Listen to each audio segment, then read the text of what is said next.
And I'll now begin by introducing today's witnesses. The first witness is Dr. Anthony Levatino. Dr. Levatino is a board-certified obstetrician gynecologist.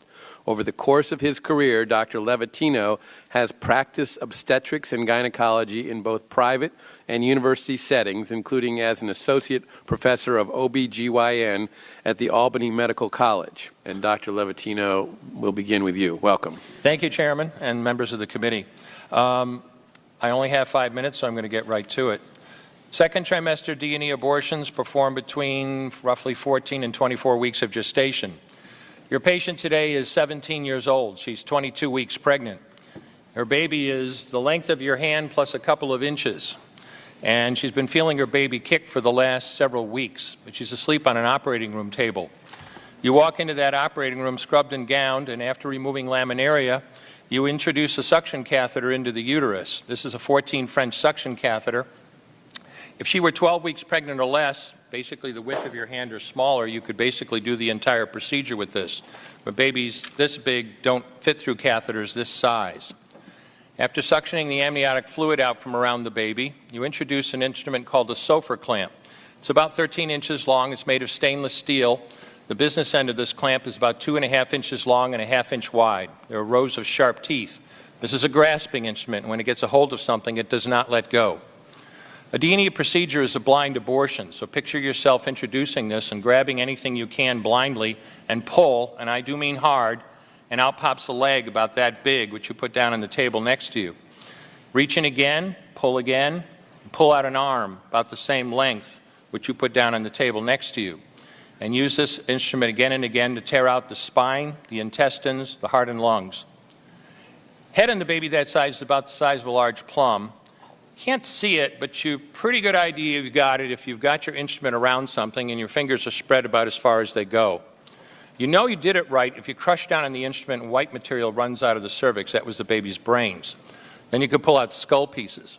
And you have a day like I had a lot of times. Sometimes a little face comes back and stares back at you. Congratulations, you just successfully performed a second trimester D&E abortion. You just affirmed her right to choose. One more question, Dr. Levatino. Why did you end your practice of doing abortions? I did over 1,200 abortions over a 4-year period in private practice, not counting the ones that I did during my training. I met my wife during my first year of training at Albany Medical Center. We got married about a year later and found that we had an infertility problem. After years of failed infertility treatment and several years trying to adopt a child, we were blessed with adopting a little girl that we named Heather in August of 1978. As sometimes happens in those situations, my wife got pregnant the very next month, and we had 2 children 10 months apart. 2 months short of my daughter Heather's 6th birthday, she was killed in an auto accident and literally died in her arms in the back of an ambulance. Anyone who has children might think they have some idea of what that feels like, but unless you've been through it yourself, you have no idea whatsoever. I know people find it hard to believe, but what do you do after disaster? You bury your child and then you go back to your life. And I don't remember exactly how long it was after my daughter died that I showed up at Albany Medical Center OR number 9 to perform my first second trimester D&E abortion.